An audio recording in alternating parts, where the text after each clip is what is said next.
Bonjour à tous. Aujourd'hui, j'ai la joie de vous inviter à allumer le feu. Jésus est celui qui a dit à ses disciples, « C'est un feu que je suis venu apporter sur la terre, et comme je voudrais qu'il soit déjà allumé. » C'est un désir pressant de Jésus, faire que le feu soit allumé sur la terre, qu'il brille dans le cœur des hommes. Ce feu, c'est le feu de l'Esprit Saint, le feu d'amour qui ne s'éteint pas. Le Saint-Esprit lui-même est une explosion d'amour du Père et du Fils, un don d'amour de Dieu. Veux-tu que ce feu brille en toi, dans ton cœur? Le feu est une chose radicale, forte, pleine de chaleur. Il peut transformer, renouveler dans nos vies ce qui est devenu stérile, médiocre, impuissant, enfermé dans nos limites et nos faiblesses, ne portant plus de fruits.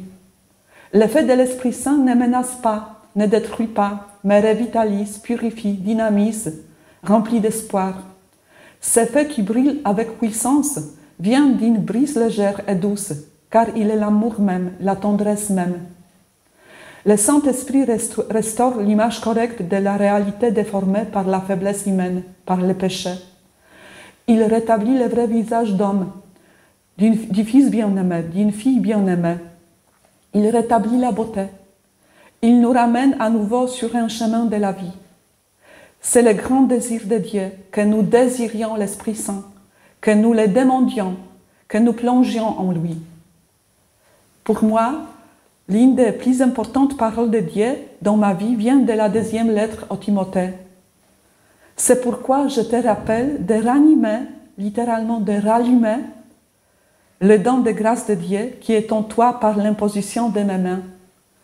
Je reçus cette parole comme une très grande invitation à revenir au premier amour et à rallumer le feu de l'esprit, le feu de louange, le feu d'action de grâce, feu de service et d'amour fraternel, le feu de ma vocation communautaire. Cette parole est venue au moment où je vivais personnellement une étape pas très facile et elle m'a permis de vivre l'un des moments d'offrande le plus important dans ma vie. Plus je vis, plus je réalise ce qui était ma décision la plus importante dans la vie. Choisir une profession, déménager plusieurs fois, mon mariage, l'engagement dans la communauté, la vie dans la fraternité en vie, de vie. Tous ces choix étaient et sont encore des choix très importants qui ont des conséquences dans ma vie. Ils font le contenu de ma vie. Mais le plus important est exprimé dans une phrase très simple. Jésus est mon Seigneur. On peut dire une option fondamentale, un choix décisif dans la vie est reconnaître Jésus-Christ comme mon maître, mon sauveur, mon ami, mon frère. Et désirer répondre avec amour à son amour, le mettre au centre de ma vie, m'offrir à lui. Mais comment est-ce possible? Comment donner la priorité à Jésus dans mon mariage, dans mes relations, mon travail, dans la vie communautaire? Sans grâce, sans la puissance du Saint-Esprit, c'est impossible. Comme le dit Saint Paul, personne ne peut dire Jésus est Seigneur si ce n'est par l'Esprit Saint. Si je ne peux même pas prononcer ces mots sans l'aide de l'Esprit Saint, alors je ne peux en faire l'expérience sans son aide. C'est l'Esprit Saint qui fait en sorte que mon oui s'incarne dans la vie. Concrètement et très réellement, il donne sa lumière, ses forces, ses intuitions. J'ai besoin de m'immerger, de plonger en lui. C'est pourquoi nous parlons du baptême dans l'Esprit Saint. Il démarche une prière dans laquelle on dit oui à Jésus. On lui donne toute notre vie et on ouvre notre cœur à tous les dons et grâces du Saint-Esprit. Nous sommes créés à dire oui à Jésus. Plus on donne notre vie, plus on gagne, plus on reçoit. Donner la vie, l'offrir, ce ne sont pas les idées nobles. L'offrande de la vie est toujours concrète. Je te confie, Seigneur, mon mariage, tout ce que tu m'as donné à aimer. Je te confie tel ou tel projet, telle ou telle question. Je t'offre mon avenir, mes désirs. Je te confie, Seigneur, moi-même, avec mes dons, mes talents, mais aussi ma pauvreté, mes peurs, mes faiblesses, mes limites. Me voici. Accepte-moi tel que je suis et envoie-moi. Je ne peux offrir que ce que je suis vraiment, pas ce que je voudrais être. Peut-être que beaucoup d'entre nous ont déjà fait cette expérience du baptême dans l'Esprit Saint, ont déjà vécu plusieurs fois les moments de l'offrande. Mais ce choix, cette décision de se confier, de s'offrir à Dieu, doit être constamment renouvelé. L'un des célèbres poètes polonais a écrit « Ayant fait un choix pour toujours, je dois choisir à tout moment ».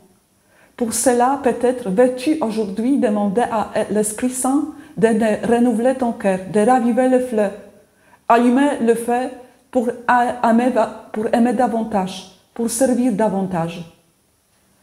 Je te propose maintenant de faire un geste, une démarche qui exprime ton désir d'accueillir ce feu, qu'il renouvelle ton désir d'offrir une chose concrète dans ta vie, dans tes relations, ton travail, tes projets, tes choix, dans ta vie communautaire, ta prière.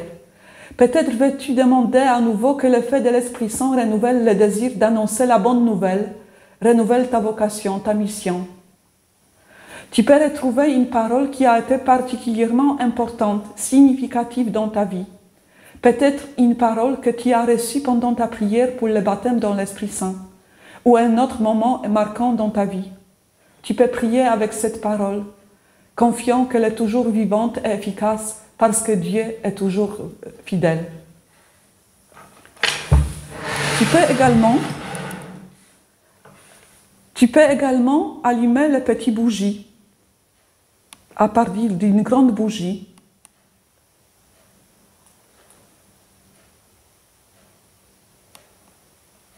Autant que tu le souhaites. Chacune d'elles peut exprimer, symboliser une dimension de ta vie, un endroit dans ton cœur que tu veux offrir, et tu peux demander à l'Esprit Saint son fait.